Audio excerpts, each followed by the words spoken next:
Hello बच्चों, नमस्कार। चौहानी education channel में आपका स्वागत है। बच्चों, आज हम माध्यमिक शिक्षा मंडल मध्य प्रदेश भोपाल द्वारा जारी प्रश्न बैंक कक्षा 10वीं के समस्त विषयों का परीक्षा में पूछे जाने वाले वस्तुनिष्ठ प्रश्नों को हल करेंगे, जिससे आपको परीक्षा में 100% सफलता प्राप्त हो सकेगी। अगर आपके द्वारा चैनल को सब्सक्राइब नहीं किया गया है तो कृपया कर हमारे यूट्यूब चैनल को सब्सक्राइब कर लाइक एवं शेयर ज़रूर कीजिए, जिससे कि आपको हमारी वीडियो की नोटिफिकेशन सबसे पहले प्राप्त हो सकेगी। हमारे द्वारा कक्षा 10वीं के पाठ्यक्रम से संबंधित समस्त विषयों का वीडियो बनाया जा रहा है। प्रत्येक विषय के 8 से 10 वीडियो बने हुए हैं। प्लेलिस्ट में जाकर के सभी वीडियो को देख सकते हैं और परीक्षा में ज़बरदस्त अंक हासिल कर सकते हैं। आइए आज हम वस्तुनिष्ठ प्रश्नों को हल करेंगे। कक्षा 10वीं सामाजिक के विज्ञान के अंतर्गत हम अध्याय 2 देखेंगे, जिसमें संघवाद के वस्तुनिष्ठ प्रश्न, जिसमें एक एक अंकों के वस्तुनिष्ठ प्रश्न परीक्षा में पूछे जाते हैं। प्रश्न 1, सही विकल्प चुन करके लिखिए। केंद्र और राज्यों के बीच विवादों का निपटारा करता है, कौन करता है? अब यहाँ पर 4 ऑप्शन दिए हुए हैं, ए बी सी डी। तो हम आंसर को देख लेंगे। बी, न्यायपालिका करता है। इसके बाद सेकंड है, स्थानीय शासन वाली संस्थाएं जो शहर में काम करती है, तो कौन करती है शहर में? ए बी सी डी। ई सी जो है नगर निगम काम करता है। इसके बाद तीसरा है, भारतीय संविधान में विषयों की कितनी सूची दी गई है? तो कितनी सूची है?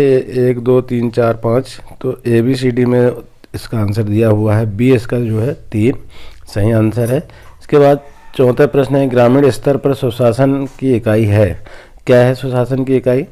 ए बी सी डी में इसका ऑप्शन दिया हुआ है। ए इसका सही है, ग्राम पंचायत। अगला है, संविधान की व्याख्या करने का अधिकार है, अब किसको है? यहाँ पर देखेंगे हम, ए बी सी डी में दिया हुआ है। सही आंसर डी है इसका, न्यायपालिका या न्यायालय ये इसका सही आंसर है। छठवां है, भारत ने लोकतंत्र की राह पर अपनी जीवन यात्रा शुरू की थी, कब की थी लोकतंत्र की यात्रा? ए बी सी डी में तो बी इसका सही आंसर 1947 से शुरू की। इसके बाद 7वां प्रश्न है, बेल्जियम में सरकार है, अब बेल्जियम में कौन सी सरकार है देखेंगे हम।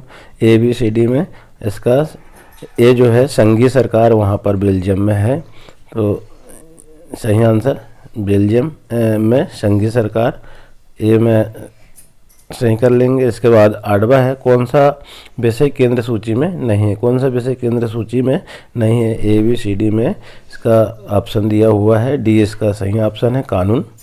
इसके बाद देखेंगे हम 9वां, समवर्ती सूची का विषय है, अब क्या है समवर्ती सूची का विषय? A B C D 4 option में से ए जो है इसका शिक्षा, ये सही ऑप्शन है।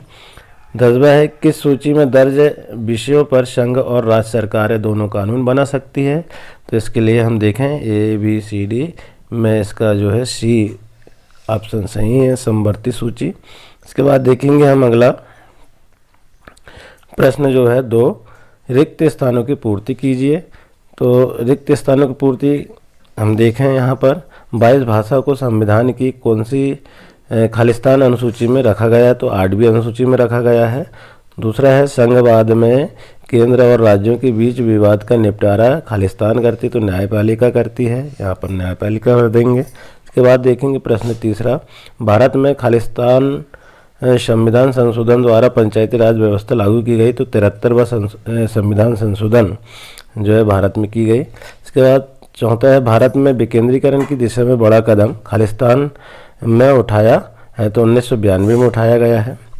इसके बाद देखेंगे 5वां, स्थानीय स्वशासी निकायों में महिलाओं के लिए खालिस्तान तिहाई पद आरक्षित है, 1/3 पद आरक्षित है, 1/3 भर देंगे। इसके बाद देखेंगे 6वां, नगर निगम का प्रमुख खालिस्तान कहलाता है, क्या कहलाता है? महापौर कहलाता है, महापौर यहाँ पर भर देंगे। प्रश्न 7वां, भारतीय संविधान में भारत को राज्यों का खालिस्तान घोषित किया गया है, तो संघ घोषित किया गया है, संघ भर देंगे यहाँ पर। फिर 8वां है, शिक्षा खालिस्तान सूची का विषय है, समवर्ती सूची यहाँ पर भर देंगे। इसके बाद देखेंगे प्रश्न 9, असम, नागालैंड, अरुणाचल प्रदेश और मिजोरम संविधान के अनुच्छेद खालिस्तान के तहत विशेष शक्तियों का लाभ उठाते हैं। तो 371 के तहत यहाँ पर हम 371 भर देंगे। अगला है सत्ता का विभिन्न स्तरों के बीच खालिस्तान कहलाता है, तो सत्ता का साझेदारी कहलाता है। इस प्रकार से हम सारे खालिस्तान को भर देंगे। इसके बाद प्रश्न तीसरा है सही जोड़ी बनाइए। तो आ से बा को मिलाना है। देखेंगे हम पहला संघीय शासन व्यवस्था, इसको सी से मिला देंगे, बेल्जियम में है ये। फिर दूसरा है एकात्मक शासन व्यवस्था, तो डी से मिला देंगे, कहाँ पर है, श्रीलंका में है। फिर तीसरा है संघ सूची, इसको हम ए से मिला देंगे, विदेशी मामले हैं संघ सूची। इसके बाद देखेंगे हम ई समवर्ती सूची, तो इस 4 में संघवर्ती सूची जो है ई व्यापार संघ। इसके बाद देखेंगे अगला 5वां स्थानीय शासन, इसको बी से मिला देंगे, नगर निगम। 6वां है शासन के अंग, कितने हैं, जी से मिला देंगे, 3। अगला है नगर निगम, जे से मिला देंगे, तो जे यहाँ पर क्या है, जे यहाँ पर है मेयर। फिर अगला है ग्राम पंचायत, तो ग्राम पंचायत में आई से मिला देंगे, सरपंच। इसके बाद संविधान की व्याख्या, न्यायालय, एच से मिला देंगे। और 73वां संविधान संशोधन, इसको एफ से मिला देंगे, तो एफ क्या है यहाँ पर, पंचायती राज व्यवस्था। इस प्रकार से सही जोड़ी को हम मिलान कर लेंगे। इसके बाद प्रश्न चौथा है एक के शब्द या वाक्य में उत्तर दीजिए। नंबर 1, बड़े शहरों में स्थानीय शासन की कौन सी संस्था का काम करती है, कौन सा करती है, नगर निगम करती है।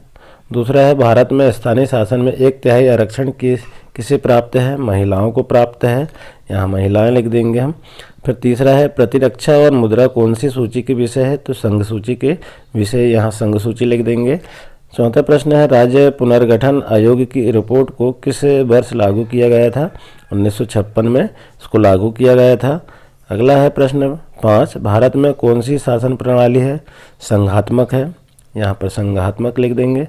प्रश्न 6 है ऐसे विषय जो संघ राज्य और समवर्ती सूची में नहीं आते हैं वे किसके अधिकार क्षेत्र में होते हैं, तो केंद्र सरकार के अधिकार क्षेत्र में होते हैं। इसके बाद 7वां प्रश्न है भारतीय संविधान द्वारा भारत को किसका संघ घोषित किया गया है, राज्यों का, तो यहाँ पर राज्यों का लिख देंगे।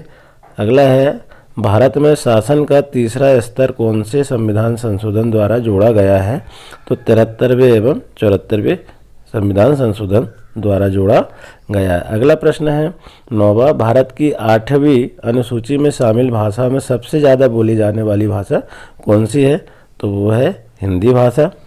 अगला प्रश्न है 10वां भारतीय संविधान की 8वीं अनुसूची में कितनी भाषाओं को शामिल किया गया है, तो 22 भाषाओं को शामिल किया गया है। 11वां प्रश्न है बेल्जियम की राजधानी कहाँ है, तो ब्रुसेल्स की बेल्जियम की राजधानी है। 12वां है शक्तियों के बंटवारे के संबंध में कोई विवाद होने पर फैसला कौन लेता है, तो न्यायतंत्र लेता है, न्यायतंत्र यहाँ पर लिख देंगे हम। इसके बाद देखेंगे प्रश्न 5वां सत्य और असत्य बताइए।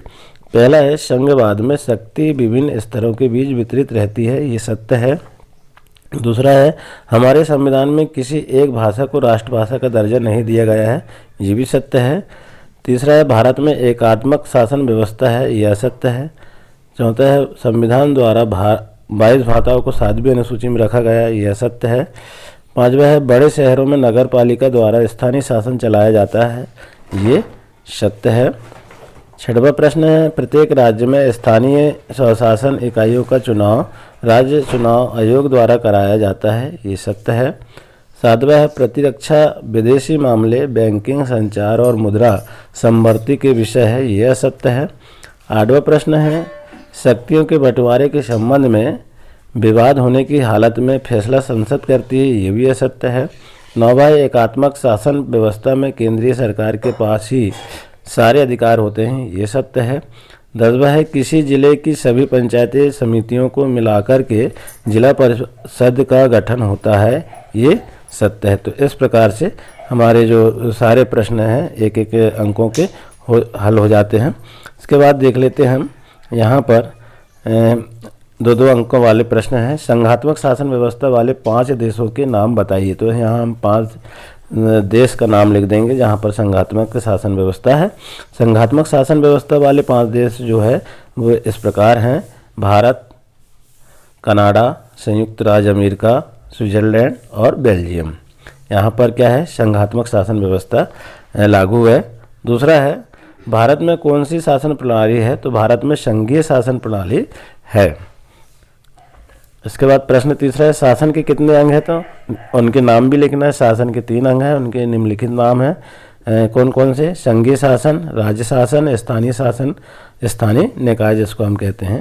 इसके बाद देखेंगे भारतीय संविधान की 8वीं अनुसूची में कितनी भाषाएं हैं? तो कितनी भाषाएं हैं इसमें?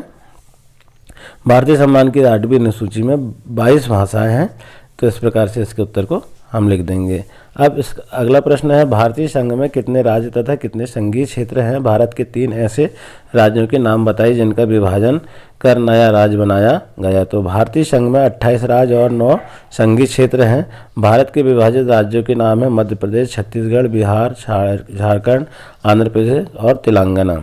तो इस प्रकार से ये प्रश्न जो 2 अंकों के हैं ये भी इस हम हल कर लेते हैं। आशा है आपको वीडियो पसंद आया होगा। इसी तरह आने वाले अध्याय को कंप्लीट करने के लिए चैनल में बने रहें। धन्यवाद।